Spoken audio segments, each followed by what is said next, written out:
नमस्कार साथियों, मैं ओम प्रकाश खोजा आप सबका इस वीडियो में हार्दिक स्वागत और अभिनंदन करता हूं। कैसे हो आप सभी? उम्मीद करता हूं सभी एकदम बढ़िया हो, स्वस्थ हो और अच्छे से अपना अध्ययन कर रहे हैं। आपने मेरे साथ सामाजिक विज्ञान पढ़ना स्टार्ट कर दिया है। पाठ्य पुस्तक समकालीन भारत फर्स्ट चल रही है, जो भूगोल विषय से संबंधित पुस्तक है। और अध्याय क्रमांक 4 जलवायु को हमने कंप्लीटली पढ़ लिया है पिछले सारे 11 वीडियोज के दौरान। और इस वीडियो में हम हल करने वाले हैं आपके चैप्टर के पीछे दे रखे सभी अभ्यास प्रश्नों को हल करेंगे, जिसमें आपके अभ्यास प्रश्न 1 से लेकर 2 तक रहने वाले हैं। ये वो सवाल हैं जो बहुविकल्पात्मक और अति लघुतरात्मक टाइप के सवाल रहेंगे। तो चलिए स्टार्ट कर रहे हैं हमारे वीडियो को। देखिएगा, आपने जलवायु को पढ़ा है, उसी जलवायु से संबंधित हमने आपके मूल्यांकन प्रश्न प्रत्येक वीडियो के लास्ट में हल कर रखे हैं। और उसी को इसी प्रकार से इसका और अच्छे से रिवीजन करने के लिए हम इन अभ्यास प्रश्नों को हल करने जा रहे हैं। पहला सवाल आता है कि नीचे दिए गए 4 विकल्पों में से सही उत्तर का चयन करें। जिसमें पहला सवाल है, नीचे दिए गए स्थानों में से किस स्थान पर विश्व में सबसे अधिक वर्षा होती है? 4 ऑप्शन दे रखे हैं, उनमें से पहचानना है कि वह स्थान कौन सा है जो विश्व में सर्वाधिक वर्षा प्राप्त करने वाला है। सिलचर, चेरापूंजी, मासिनराम या फिर गुवाहाटी। तो देखिएगा, विश्व में सर्वाधिक वर्षा प्राप्त करने वाला स्थान हमने पढ़ा था कि भारत के मेघालय राज्य में है।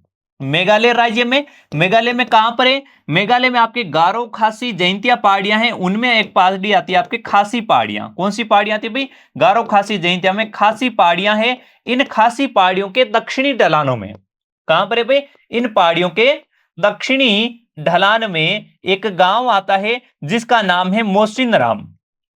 क्या नाम है भाई? मोसिनराम इसका नाम है। और यहां पर वर्षा 1000 सेंटीमीटर से अधिक होती है। यह प्रथम स्थान पर है। चेरापूंजी इसके बाद में नंबर 2 पर आता है। ठीक है। गुवाहाटी कहां पर है? यह गुवाहाटी आपके असम के अंतर्गत है, जो भी आपके 200 सेंटीमीटर से अधिक वर्षा वाले क्षेत्र के अंतर्गत आता है। यह तो गई भारत में और विश्व में अधिक वर्षा वाले क्षेत्र। अगर आप बात करेंगे कि उस आपके भारत में सबसे कम वर्षा वाले क्षेत्र की, तो सबसे कम वर्षा भारत में कहां पर होती है? भारत में न्यूनतम वर्षा, याद कीजिएगा कि फटाफट हमने न्यूनतम वर्षा की बातें की थी। भारत में कहां कहां पर है? तो यह क्षेत्र आता है, एक तो राजस्थान का पश्चिमी भाग यानी कि पश्चिमी राजस्थान, जो थार के मरुस्थल का सुदूर पश्चिमी भाग है। और दूसरा कौन सा आता है? दूसरा आ जाता है लेह यानी कि लद्दाख केंद्र शासित प्रदेश वाला क्षेत्र। यह न्यूनतम वर्षा के क्षेत्र है। अगला सवाल, ग्रीष्म काल में उत्तरी मैदानों में बहने वाली पवन को निम्नलिखित में से क्या कहा जाता है? ग्रीष्म मैदानी क्षेत्र है, इनमें आपके ग्रीष्म मैदानी क्षेत्रों में जो उत्तरी मैदानी भाग है, इनमें आपके जो ग्रीष्म काल में जो पवन प्रवाह होता है उसे क्या कहते हैं? काल वैसाखी, व्यापारिक पवने, लू या फिर इनमें से कोई नहीं। तो देखिएगा, ग्रीष्म ऋतु के दौरान उत्तरी मैदानों में पश्चिम दिशा से या उत्तर पश्चिम दिशा से गर्म पवनें चलती है, उन्हें लू कहा जाता है। ये कैसी होती है? गर्म, शुष्क वे धूल भरी पवनें होती है। धूल भरी पवनें होती है। इनका सर्वाधिक प्रभाव कहां पर रहता है? तो इनका सर्वाधिक प्रभाव रहता है उत्तरी पश्चिमी भारत में। कहां पर? राज्यों की बात करें तो ये आपके सर्वाधिक प्रभाव इनका राजस्थान में देखने को मिलता है। इसके अलावा ये आपके पंजाब हरियाणा के क्षेत्रों में, दिल्ली केंद्र शासित प्रदेश, पश्चिमी उत्तर प्रदेश के कुछ भागों में और आपके बिहार और पटना तक के क्षेत्रों में इनका प्रभाव देखने को मिलता है। लेकिन सबसे अधिक प्रभाव राजस्थान में, और वो भी पश्चिमी राजस्थान में, जहां थार का मरुस्थल है, वहां इसका सर्वाधिक प्रभाव देखने को मिलता है। जब ये लू चलती है तो ये आपके लू का प्रवाह आपके दोपहर के बाद में अधिक होता है। और मई के महीने में कई बार शाम के समय में धूल भरी आंधियां चलती है, और इन आंधियों की वजह से गर्मी से कुछ राहत मिलती है। और उस राहत मिलने का कारण क्या होता है कि उन आंधियों के साथ में ठंडी हवा चलती है और हल्की वर्षा भी हो जाती है कभी कभार, जो आपके आंशिक रूप से अल्प समय के लिए आपके गर्मी से राहत प्रदान करते हैं। एक यहां पर शब्द आया है काल वैसाखी। ये क्या है? मानसून पूर्व की वर्षा है। ये पश्चिम बंगाल में क्या है भाई? मानसून पूर्व की वर्षा पश्चिम बंगाल में है। अब इसमें क्या होता है, जैसे पश्चिम बंगाल वाला क्षेत्र है, यहां पर ये क्या है भाई? ये वाला भाग यहां पर पश्चिम बंगाल का क्षेत्र आता है। क्या आता है भाई? यहां पर ये जो व्हाइट कलर वाला भाग है पश्चिम बंगाल है। इस पश्चिम बंगाल वाले क्षेत्र में यहां से ये गर्म पवनें आ रही है, जो यहां से राजस्थान, उत्तर प्रदेश, बिहार इधर होते हुए पश्चिम बंगाल तक यहां पर गर्म पवनों का प्रभाव देखने को मिलता है। दूसरी तरफ यहां से बंगाल की खाड़ी से होकर कुछ आर्द्र पवने आती है। जब आर्द्र और शुष्क पवनों का मिलन होता है, जिसमें एक तरफ गर्म पवने आती है, दूसरी तरफ से आर्द्र पवने आती है, तो इनके मिलन की वजह से एक कष्टदायी मौसम तैयार होता है, उमस और चिपचिपाहट युक्त मौसम तैयार होता है। और उस मौसम में इसकी आर्द्रता की वजह से यहां पर कुछ वर्षा होती है, तूफानी रूप में वर्षा होती है, जिसे काल वैसाखी नाम दिया जाता है, जो मानसून पूर्व की वर्षा कहलाती है। इसी काल वैसाखी को असम वाले क्षेत्र में बारदोली छीड़ा के नाम से जाना जाता है। व्यापारिक पवन आया है ऑप्शन में। व्यापारिक पवने क्या है, ये देखिएगा, पृथ्वी पर तीन पर आपके जो मुख्य पवने चलती है ना, जो आपके स्थायी पवने होती है, वो व्यापारिक पवने कहलाती है। कौन सी व्यापारिक पवने, ये आपके उपोष्ण कटिबंधीय उच्च दाब क्षेत्र, यानी कि जो 30 डिग्री अक्षांशों से, हमने आपको बताया था कि 30 डिग्री और 35 डिग्री अक्षांश है दक्षिणी गोलार्ध में, इसी प्रकार से 30 डिग्री और 35 डिग्री अक्षांश है उत्तरी गोलार्ध में। ये उत्तरी गोलार्ध में, नॉर्थ मीन्स उत्तरी गोलार्ध और एस मीन्स साउथ यानी कि दक्षिणी गोलार्ध। यहां से भूमध्य रेखा की ओर आपके पवने चलती है, वो व्यापारिक पवने कहलाते हैं। उत्तरी गोलार्ध में उत्तरी पूर्वी व्यापारिक पवने और दक्षिणी गोलार्ध में दक्षिणी पूर्वी व्यापारिक पवने चलती है।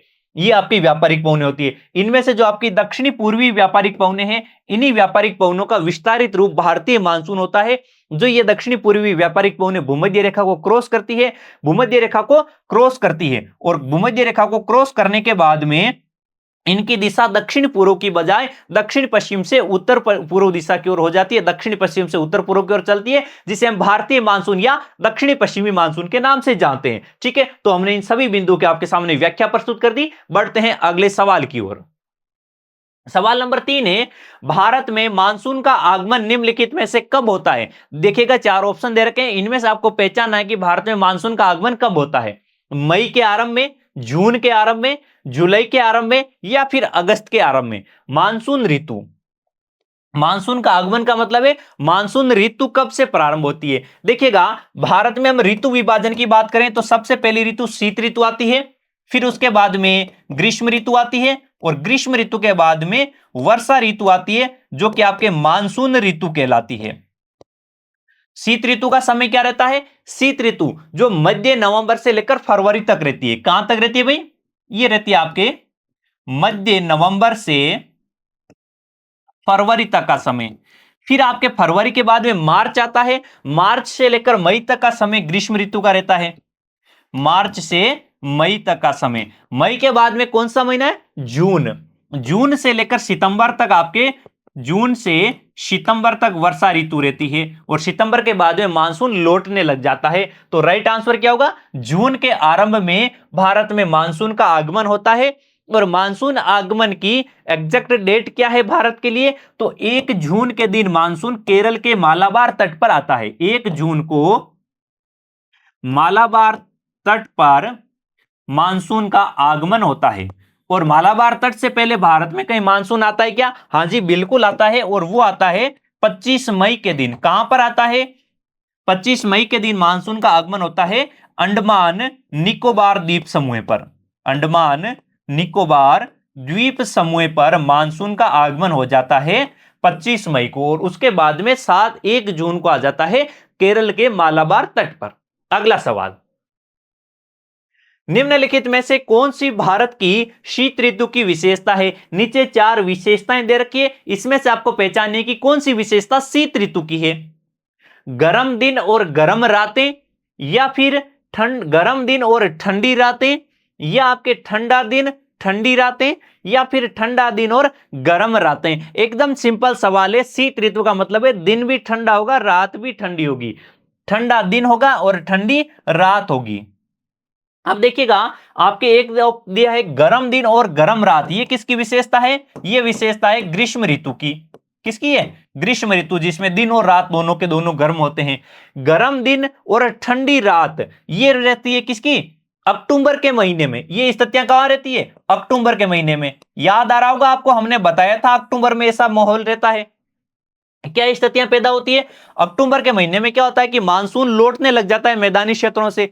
जब मानसून यहां से लौट जाता है तो आसमान साफ हो जाता है। आसमान साफ होने की वजह से दिन में तापमान में वृद्धि हो जाती है, और रातें अधिक सुहानी होने लग जाती है। जो ठंडी ठंडी रातें होती है वो अक्टूबर के महीने में रहती है, दिन गर्म और आपके रात आपके ठंडी होने लग जाती है। ठीक है, और ठंडा दिन और रात गर्म, ऐसा तो भारत में ऐसी जलवायु तो आपको देखने को नहीं मिलती है। ठीक है, अगला सवाल, सवाल नंबर 2 है, निम्नलिखित प्रश्नों के उत्तर संक्षेप में दीजिएगा। आपको 1 से 2 लाइन में आंसर देना है आने वाले सवालों के, जिसमें पहला सवाल आपकी स्क्रीन पर प्रदर्शित है, भारत की जलवायु को प्रभावित करने वाले कारक कौन कौन से हैं। आपको उन सभी कारकों का उल्लेख करना है जो भारत की जलवायु को किसी ना किसी प्रकार से प्रभावित करते हैं। तो भारत की जलवायु को प्रभावित करने वाले प्रमुख कारक कौन से हैं?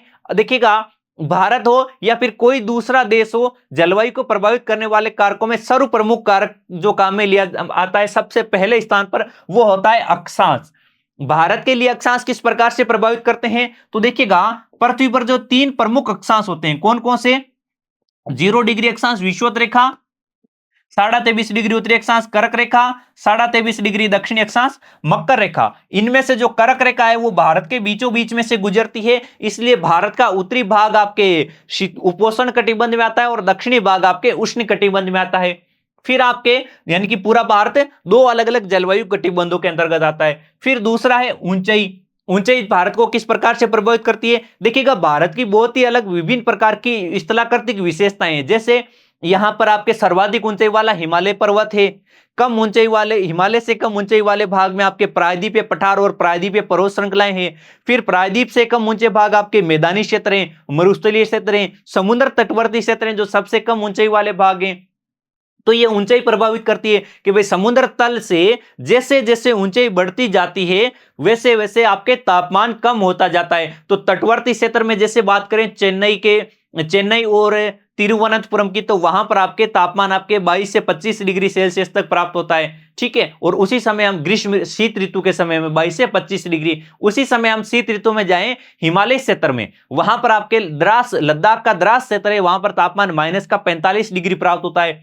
तो ऊंचाई बढ़ने के साथ में तापमान लगातार कम होता जाता है। अगला है कि दबाव और पवन प्रणाली, यानी कि वायुदाब और पवन प्रणाली। वायुदाब और पवन प्रणाली का संबंध सीधा सीधा तापमान से होता है। जैसे जैसे ग्रीष्म काल के समय सूर्य की किरणें कर्क रेखा के आसपास लंबवत चमकती है, इस वजह से भारतीय क्षेत्र जो स्थलीय भाग है वहां का तापमान अत्यधिक हो जाता है, जिस वजह से यहां पर निम्न वायुदाब का क्षेत्र बनता है। और हिंद महासागर में तापमान अपेक्षाकृत कम होता है, इसलिए हिंद महासागरीय क्षेत्र में वायुदाब अधिक होता है। तो यहां पर पवनें हिंद महासागर से भारतीय क्षेत्र की ओर चलने लग जाती है। इसी प्रकार से शीत ऋतु के दौरान स्थितियां इसके ठीक उलट हो जाती है, पवनें भारतीय क्षेत्र से हिंद महासागर की ओर चलने लग जाती है। तो ये इस प्रकार से यहां पर वायुदाब और पवन प्रणाली भारतीय जलवायु को प्रभावित करते हैं। जो कि ये जो वायुदाब और पवन प्रणाली वो भाग है जो भारत की जलवायु को मानसूनी प्रकार की जलवायु बनाते हैं। मानसूनी का मतलब समझते हो, ऋतु के अनुसार पवनों की दिशा बदल जाना। समुद्र से दूरी यानी कि महाद्वीपीयता का प्रभाव, भारत का जो प्रायद्वीपीय क्षेत्र है, प्रायद्वीपीय पठार यानी कि जो दक्षिणी भारत है, ये दक्षिणी भारत आपके 3 और समुद्र से घिरा हुआ है। दक्षिणी भारत की आप बात करते हो तो यहां पर अरब सागर का क्षेत्र आ जाता है, यहां पर हिंद महासागर का क्षेत्र और यहां पर बंगाल की खाड़ी का। तो ये क्षेत्र 3 और समुद्र से घिरा हुआ है, इसलिए यहां पर समुद्र की समकारी जलवायु का प्रभाव है। जबकि उत्तरी भारत आपके समुद्र से दूर है, समुद्र से दूर है तो यहां पर महाद्वीपीयता का प्रभाव है। महाद्वीपीयता का अर्थ क्या होता है कि जैसे जैसे समुद्र तट से दूरी बढ़ती जाती है, आपके महासागरों की समकारी जलवायु का प्रभाव कम होने लग जाता है और स्पष्ट ऋतु विभाजन देखने को मिलता है। तो ये ऋतु विभाजन उत्तरी भारत में देखने को मिलता है महाद्वीपीयता की वजह से। महासागरीय धाराएं और उच्चावच, जहां पर ठंडी जल धाराएं चलती है और ठंडी जल धाराओं के ऊपर से होकर आपके पवन गुजरती है, तो वो सामने वाले क्षेत्र में तापमान कम कर देती है। उच्चावचों की बात करें तो उच्चावच भारत में विभिन्न प्रकार के उच्चावच पाए जाते हैं, जैसे पर्वत पठार मैदान है। अगर हम पर्वतीय क्षेत्रों की बात करें तो यहां पर आपके एक पश्चिमी घाट पाया जाता है। ये पश्चिमी घाट के जो पवन अभिमुखी ढाल है, ये पश्चिम की तरफ के, यहां पर अधिक वर्षा होती है, जबकि इसका पूर्वी ढलान है जो पवन विमुखी ढाल है, वहां पर आपके कम वर्षा प्राप्त होती है। इसी प्रकार भारत के उत्तरी क्षेत्र में हिमालय पर्वत पाया जाता है, जो आपके मध्य एशिया से आने वाली ठंडी पवनों को भारत में प्रवेश नहीं करने देता है। इस वजह से ये आपके भारत जिन अक्षांशों पर अवस्थित है उन अक्षांशों के अपेक्षा तापमान यहां पर अधिक पाया जाता है, इसलिए इस प्रकार से यहां पर आपके ये उच्चावच भारत की जलवायु को नियंत्रित करते हैं। तो ये तमाम कारण हैं जो भारत की जलवायु को प्रभावित करते हैं। फिर आता है अगला सवाल, भारत में मानसूनी प्रकार की जलवायु क्यों है? भारत में जलवायु मानसूनी प्रकार की है तो इसका कारण क्या है? मानसूनी जलवायु का अर्थ तो आप समझते ही हो एक ऐसी जलवायु जिसमें ऋतु के अनुसार पवनों की दिशा बदल जाती है, वो मानसूनी जलवायु कहलाती है। जैसे कि भारत में आपके शीत ऋतु के समय पवने आपके स्थलीय भाग से समुद्री भाग की ओर चलती है, जबकि ग्रीष्म ऋतु में पवने समुद्री भाग से स्थलीय भाग की ओर चलती है। यही मानसूनी जलवायु है। इसका प्रमुख कारण यह है कि जब भारत में आपके एक शीत ग्रीष्म ऋतु होती है, ग्रीष्म ऋतु के समय भारतीय क्षेत्र में क्या होता है कि भाई जो आपके पवने हैं इस भारतीय क्षेत्र में आपके जो थार का मरुस्थल है या फिर थार के मरुस्थल से लेकर छोटा नागपुर का पठारी क्षेत्र है, यहां पर आपके एक निम्न वायुदाब का क्षेत्र बन जाता है जो हिंद महासागर की पवनों को भारत की ओर आकर्षित कर लेता है। और जैसे जैसे आपके शीत ऋतु आने लगती है तो ये निम्न वायुदाब का केंद्र है वो उच्च वायुदाब के केंद्र में परिवर्तित होने लग जाता है और पवनों की दिशा ठीक उलट हो जाती है। और इसी प्रकार से मौसम के ऋतु के अनुसार पवनों की दिशा बदलती है, वही आपके मानसूनी जलवायु है। और ये जो आपके मानसूनी जलवायु में प्रमुख कारण होता है, वो कारण क्या है? यहाँ का जो तापमान और पवन प्रवाह तंत्र है। ठीक है, तो आपके ऋतु अनुसार परिवर्तित होती है। भूमि और समुद्र के विभेदक तापमान से यह प्रभावित होता है और पवनों के प्रवाह को निर्देशित करने में हिमालय की भी भूमिका रहती है। ठीक है, हिमालय की क्या भूमिका रहती है? हिमालय आपके उत्तरी भारत को है वो ठंडा नहीं होने देता है। क्यों? क्योंकि अत्यधिक ठंडा नहीं हो पाता है। यहां पर आपके जो मध्य एशिया की ठंडी पवने हैं वो हिमालय उन ठंडी पवनों को रोक लेता है, तिब्बत की तरफ ही रोक लेता है, भारतीय क्षेत्र में उनको आने नहीं देता है। इस वजह से ये इनके तापमान को भी नियंत्रित करता है। इस प्रकार से स्थल और जलीय क्षेत्र की जो तापमान की विभेदकता है उसकी वजह से यहां पर आपके महाद्वीपीय आपके मानसूनी प्रकार की जलवायु देखने को मिलती है। अगला सवाल, भारत के किस भाग में दैनिक तापमान अधिक होता है और क्यों? भारत का वे कौन सा भाग है जहां पर दैनिक तापमान अधिक पाया जाता है और उसका कारण क्या है? तो भारत में सर्वाधिक दैनिक तापमान वाला भाग राजस्थान है। राजस्थान का कौन सा भाग? थार का मरुस्थल, जो कि आपके राजस्थान के पश्चिमी भाग में पाया जाता है। कहां पर है ये आपको पश्चिमी राजस्थान में देखने को मिलता है। अब यहां पर अधिक तापमान का कारण क्या है? देखो, अधिक तापमान का कारण ये है कि यहां पर देखो सूर्य की किरणें सीधी नहीं गिरती है। पहली बात तो सूर्य की किरणें हमेशा ही तिरछी गिरती है इससे मरुस्थलीय क्षेत्र में। ठीक है, लेकिन इसका तापमान अधिक होने का कारण पूछेंगे तो इस मरुस्थलीय क्षेत्र में यहां पर बालू मिट्टी पाई जाती है जो जो तेजी से गर्म हो जाती है, तेजी से गर्म हो जाती है। दूसरा दूसरा ये मरुस्थल समुद्र से बहुत अधिक दूर है, तो यहां पर आपके महाद्वीपीयता का प्रभाव है। समुद्र से अधिक दूर है इसलिए यहां पर किस प्रकार का प्रभाव है? महाद्वीपीयता का प्रभाव है। यहां पर महासागरों की समकारी जलवायु नहीं है।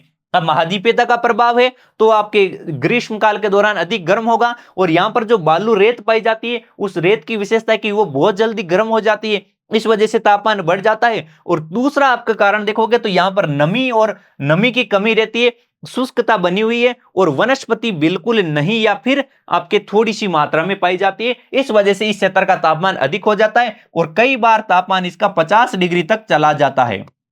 45 डिग्री सेल्सियस से 50 डिग्री सेल्सियस तक यहां पर तापमान हो जाता है। अगला सवाल, किन पवनों के कारण मालाबार तट पर वर्षा अधिक होती है? किन पवनों के कारण मालाबार तट पर वर्षा होती है? वे कौन से कारण हैं जिनकी वजह से मालाबार तट पर वर्षा होती है? मालाबार तट कहां पर है? मालाबार तट है वो केरल वाले क्षेत्र के अंतर्गत आता है।